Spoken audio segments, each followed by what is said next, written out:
Hello friends, मी Vishakha. Global online मराठीमध्ये आपले सर्वांचं स्वागत आहे. आजच्या व्हिडिओमध्ये आपण एस-एन-डी-टी महिला विद्यापीठ पेठ 2021-22 साठी रिसर्च मेथॉडॉलॉजी म्हणजे संशोधन कार्यप्रणाली या विषयावरचा एमसीक्यूज बघणार आहोत. एमसीक्यूज आपल्या कन्सेप्ट क्लिअर करणार आहोत, जी ही आपल्याला एक्झाम क्रॅक करण्यासाठी खूप हेल्पफुल ठरणार आहे. आजचे आपलं पहिलं लेक्चर आहे रिसर्च मेथॉडॉलॉजी टॉपिकवरचं. सेशन सुरू करण्यापूर्वी एक महत्त्वाची सूचना, जे स्टुडंट्स या पेट एक्झामला क्रॅक करण्यासाठी ट्राय करत आहेत त्यांच्यासाठी आम्ही एक पेपर 1 साठी कंप्लीट कोर्स घेऊन आलो आहोत, ज्यामध्ये तुम्हाला फुल सिलेबस व्हिडिओ लेक्चर्स, फुल सिलेबस नोट्स इंग्लिश मराठी दोन्ही लँग्वेजमध्ये, त्यानंतर 10 फुल सिलेबस टेस्ट रिसर्च मेथॉडॉलॉजीवरती आणि कंप्लीट गायडन्स मिळणार आहे पीएचडी ॲडमिशनसाठी. जे स्टुडंट्स या एस-एन-डी-टी महिला विद्यापीठाच्या पेट एक्झामसाठी अप्लाय करत आहेत त्यांच्यासाठी हा कंप्लीट कोर्स खूप उपयोगी आहे. जसं की आपल्याला माहिती आहे 100पैकी 50% क्वेश्चन्स हे रिसर्च मेथॉडॉलॉजीवर येतात. त्यामुळे हा स्पेशल कोर्स जो आहे तो डिझाईन केलेला आहे पेपर 1 साठी, ज्याच्यामध्ये रिसर्च मेथॉडॉलॉजी कंप्लीट तुमचा याच्यामध्ये कव्हर होणार आहे. तर हा कोर्स जॉईन करण्यासाठी फक्त दिलेल्या व्हॉट्सअप नंबरवरती मेसेज करायचा आहे, ज्याची फीस फक्त ₹499 आहे. तर लवकरात लवकर हा कोर्स जॉईन करा, जेणेकरून एक्झाम जी आहे ती 18 डिसेंबरला आहे. तोपर्यंत तुमचं सगळं प्रिपरेशन रेडी व्हायला पाहिजे. यासाठी हा कोर्स लवकर जॉईन करा. आजच्या प्रश्नांना पहिला प्रश्न आहे, which of the following is true about sampling. खालीलपैकी कोणते नमुनाबद्दल खरे आहे. जेव्हा आपल्याला रिसर्च करायचा असतो त्या रिसर्चमध्ये आपण सॅम्पल्स निवडत असतो, नमुना निवडत असतो एखाद्या विषयावरती आपल्याला जेव्हा रिसर्च करायचा असतो तेव्हा, आणि त्यावरून जो आपल्याला डेटा मिळतो त्याच्यावरती मग आपण आपलं कन्क्ल्युजन मांडत असतो आणि आपलं रिसर्च पूर्ण करत असतो. तर ते नमुना काय आहे किंवा त्याच्यातला कुठलं स्टेटमेंट हे बरोबर आहे नमुन्याबद्दल ते आपल्याला सांगायचं आहे या क्वेश्चनमध्ये. ऑप्शन्स आहेत, sample is a part of population. नमुना हा लोकसंख्येचा एक भाग आहे. Sampling saves time, money and energy. नमुना घेण्याचे वेळ, पैसा आणि ऊर्जा वाचवते नमुना घेतल्याने. Sampling helps in estimating sampling error. सॅम्पलिंगमुळे सॅम्पलिंग त्रुटीचा अंदाज घेण्यात मदत होते. D all of the above, वरील सर्व.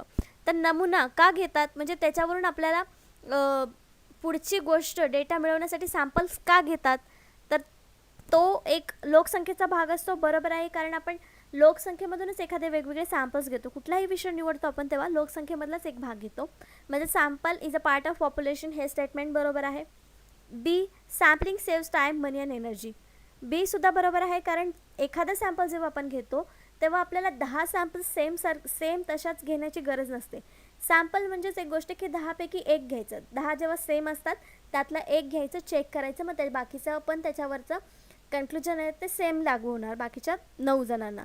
म्हणजेच इथं आपला टाईम वाचतोय. 10 जणांचा माहिती घेण्याच्या ऐवजी एका जणाची माहिती घेतली तर तिथे आपला टाईम वाचतोय, मनी वाचतोय, एनर्जी वाचते. म्हणजे बी स्टेटमेंट देखील बरोबर आहे. See, sampling helps in estimating sampling errors. Sample म्हणजे आधीच्या ज्या चुका झालेल्या आहेत त्या त्रुटी टाळण्यासाठी सॅम्पल्स आपल्याला मदत करतात, किंवा जे चूक होणार आहे पुढे त्याच्याबद्दल अंदाज येण्यासाठी आपल्याला सॅम्पल्स मदत करतात. हे पण स्टेटमेंट बरोबर आहे. मग आपल्या इथं करेक्ट आन्सर कुठला येणार, तिन्ही स्टेटमेंट खरे आहेत सॅम्पलिंगबद्दल किंवा नमुन्याबद्दल. मग आपलं करेक्ट आन्सर इथे येणार आहे D all of the above, वरील सर्व स्टेटमेंट्स जे आहेत ती सॅम्पलिंगबद्दल खरी आहेत किंवा नमुन्याबद्दल खरी आहेत. Sampling is a process used in statistical analysis in which a predetermined number of observations are taken from the larger population.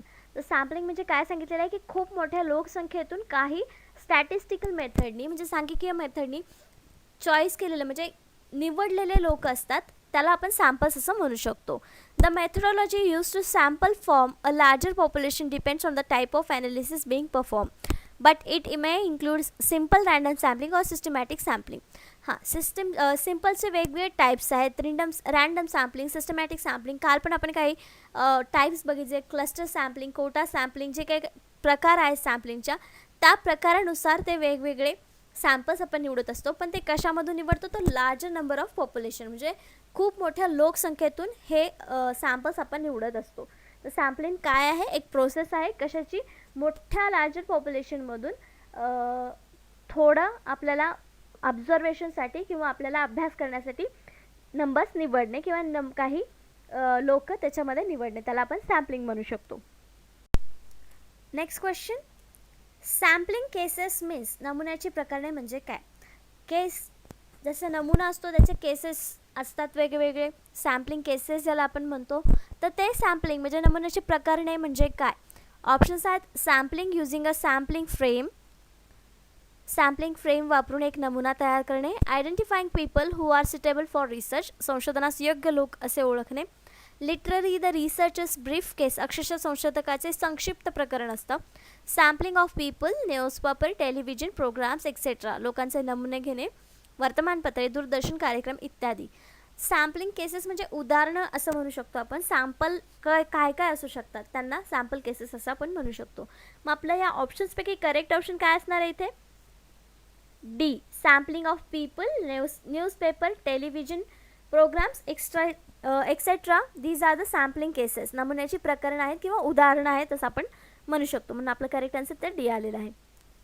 Sampling in case study research involves decision that the researchers make regarding sampling strategies, the number of case studies, and the definition of unit of analysis.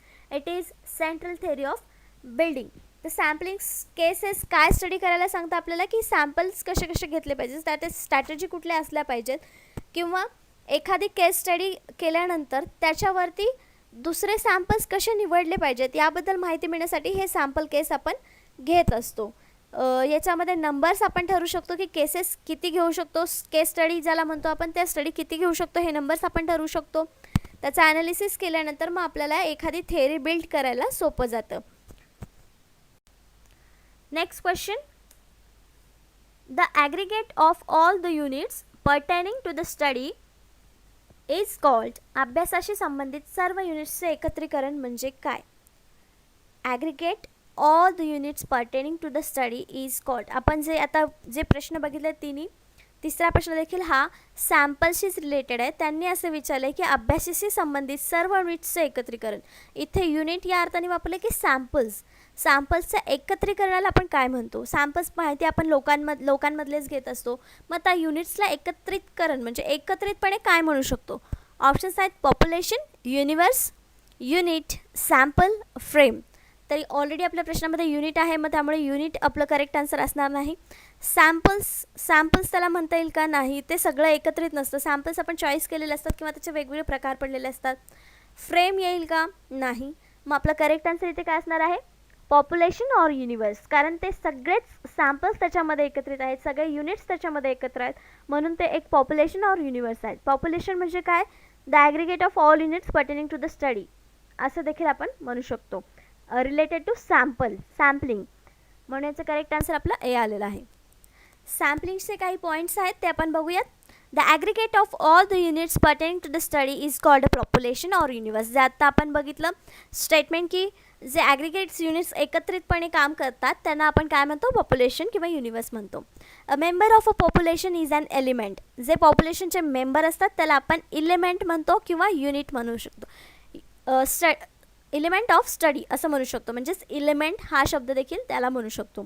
A part of a population is called a samples. तर हे जे वेगवेगळे आपल्याला ऑप्शन्समध्ये आले होते की unit काय आहे, एलिमेंट काय आहे, सॅम्पल काय आहे, पॉप्युलेशन आणि युनिवर्स काय आहे, तर त्याची ही स्टेटमेंट आपल्याला आन्सर्स देत आहे. The aggregate of all units pertaining to the study is population. The member of population is element. A part of the population is a sample. The process of drawing a sample from the population is called sampling. Sampling ची ही व्याख्या थोडक्यात करता येईल आपल्याला की the process of drawing a sample from population. The list of sampling units from which a sample is taken is called sampling frame. Sampling frame ची व्याख्या इथे काय दिलेली आहे? लिस्ट, जे सॅम्पल युनिट्स आहेत त्या सगळ्यांची लिस्ट, त्याला आपण सॅम्पलिंग फ्रेम असं म्हणू शकतो. ह्या सॅम्पलिंगच्या काही कन्सेप्ट आहेत, छोटे छोटे आहेत, ते आपल्याला लक्षात ठेवायचे आहेत. नेक्स्ट क्वेश्चन आहे 4 नंबरचा. Dash dash refers to those elements from which samples are specifically chosen or selected for research. Dash dash त्या घटकांचा संदर्भ आहे ज्यातून नमुने विशेषतः निवडले जातात किंवा संशोधन निवडले जातात.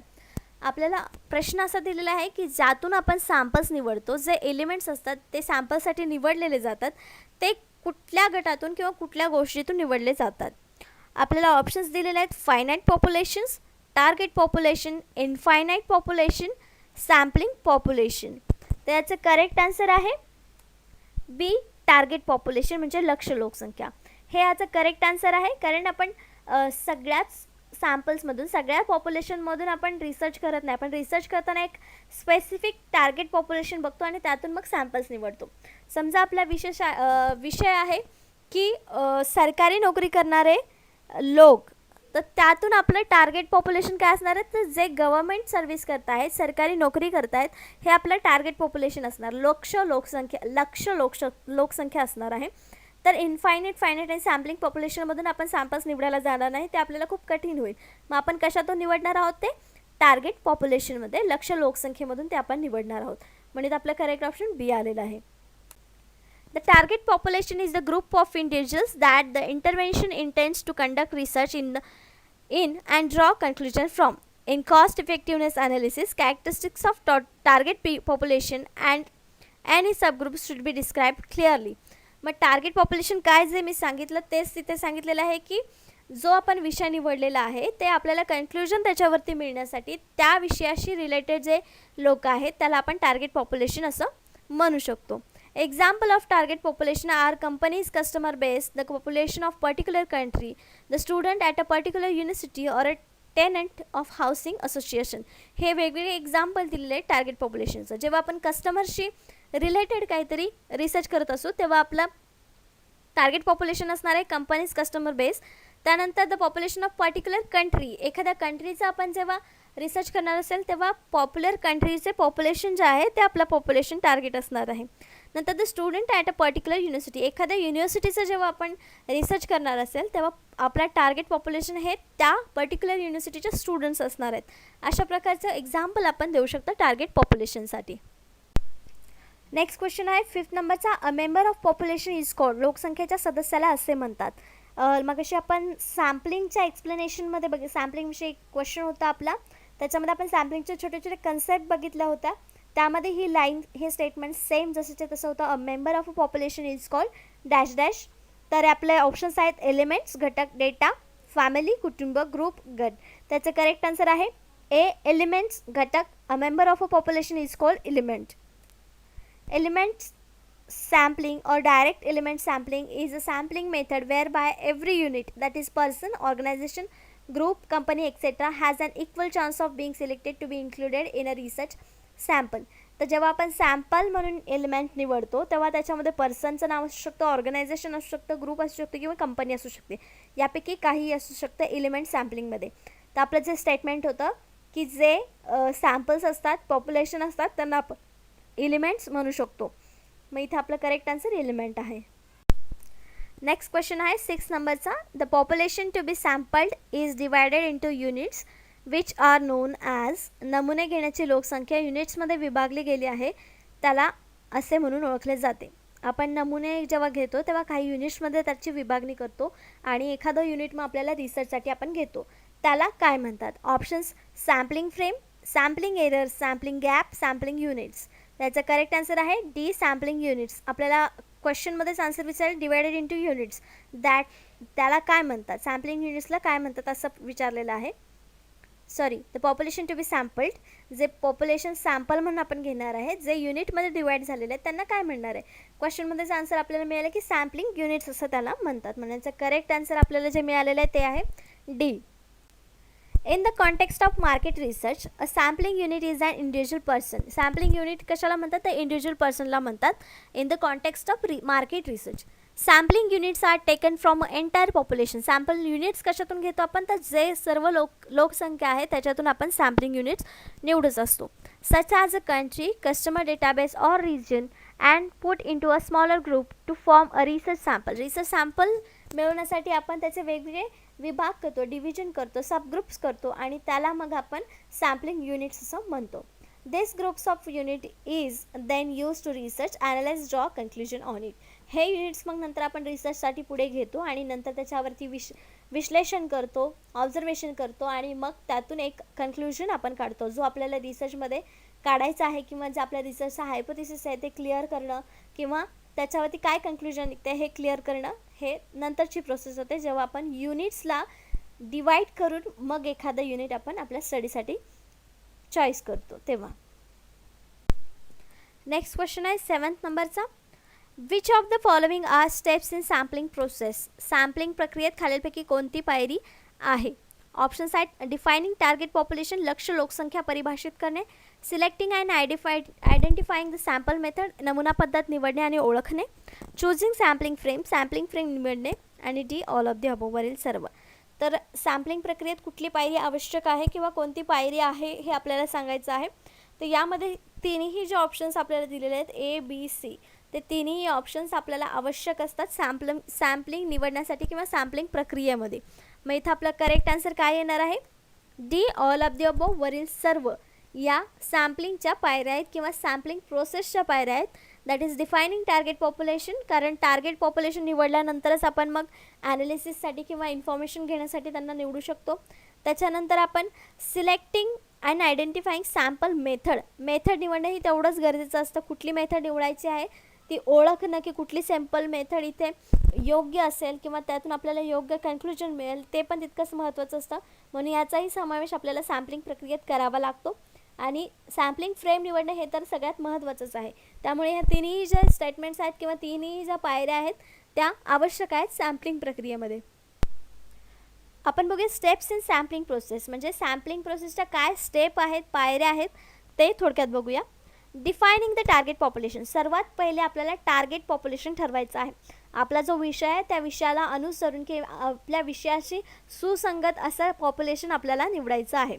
जसं की आपण एक विषय निवडला आहे की आर्ट्स या फॅकल्टीमध्ये स्टडी करणारे स्टुडंट्स, तेव्हा मग आपण कुठले टार्गेट पॉप्युलेशन करतो, तर जे स्टुडंट्स आर्ट विषय घेऊन अभ्यास करत आहेत किंवा त्यांची डिग्री करत आहेत, तर ते आपलं टार्गेट पॉप्युलेशन असणार. नंतर स्पेसिफाईंग द सॅम्पलिंग फ्रेम, मग सॅम्पलिंग फ्रेम निवडावी लागेल की आपल्याला कोणत्या फ्रेममध्ये पॉप्युलेशनचं निवड करायची आहे. त्यानंतर स्पेसिफाईंग द सॅम्पलिंग युनिट्स, मग युनिट्स वेगळे करायचे आहेत आपल्याला. त्यामध्ये पण देखील आपल्याला जर आर्ट्समध्ये एखादा स्पेशल विषय घ्यायचा असेल आणि त्यातले मग स्टुडंट निवडायचे असेल, तेव्हा आपल्याला ते युनिट्स बनवावे लागतील. कुठल्या कुठल्या विषयाचे आर्ट्स फॅकल्टीमधले स्टुडंट्स आहेत ते युनिट्स आपले तयार होतील. सिलेक्टिंग ऑफ सॅम्पल मेथड, मग मेथड आपल्याला कुठली यूज करायची आहे, त्याच्यामध्ये क्वेश्चनायर यूज करणार आहे की कशी इंटरव्ह्यू घेणार आहोत त्या स्टुडंट्सचा आपण, त्यातली एखादी मेथड आपल्याला निवडावी लागेल जेव्हा त्यांच्याकडून डेटा कलेक्ट करायचा असेल तेव्हा. मग डिटर्मिनेशन ऑफ सॅम्पल साईज, मग सॅम्पलची साईज किती घ्यायची आहेत, सगळ्या देशातल्या युनिव्हर्सिटीमधले स्टुडंट्स घेऊन चालणार आहे का आपल्याला? नाही. मग प्रत्येक स्टेटमधल्या एका युनिव्हर्सिटीचे स्टुडंट्स घेऊन चालेल का? तसंही करू शकतो. किंवा एकाच युनिव्हर्सिटीमधल्या प्रत्येक एक स्टुडंट घेतला तरी पण आपली प्रोसेस तिथे सॅम्पल साईज डिसाईड होऊ शकते. Specifying the sample plan, sampling plan, मग सॅम्पलिंग प्लॅन काय आहे आपला, किती स्टुडंट आपण घेणार आहे, मग त्याच्यावरून आपला रिझल्ट कसा येणार आहे, हे सगळं आपण प्लॅन करू शकतो. सॅम्पलिंग प्लॅन ज्याला आपण म्हणू शकतो.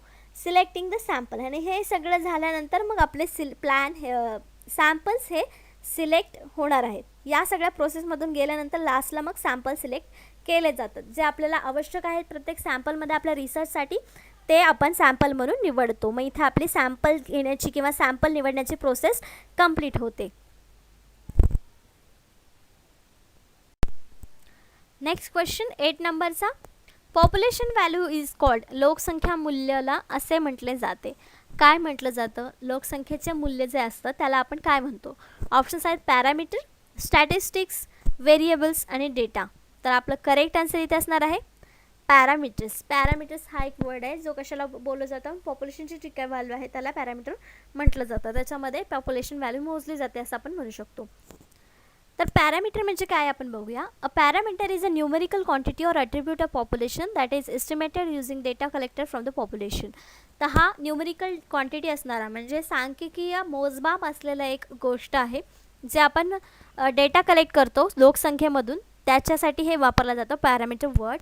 Parameter are to populations as a statistics are the samples, म्हणजे पॅरामीटर हे लोकसंख्येमध्ये जे स्टॅटिस्टिक्स सॅम्पल आपण गोळा करणार आहोत त्याच्यासाठी वापरले जातात. Parameters may also refers to the specific aspects of sampling distribution.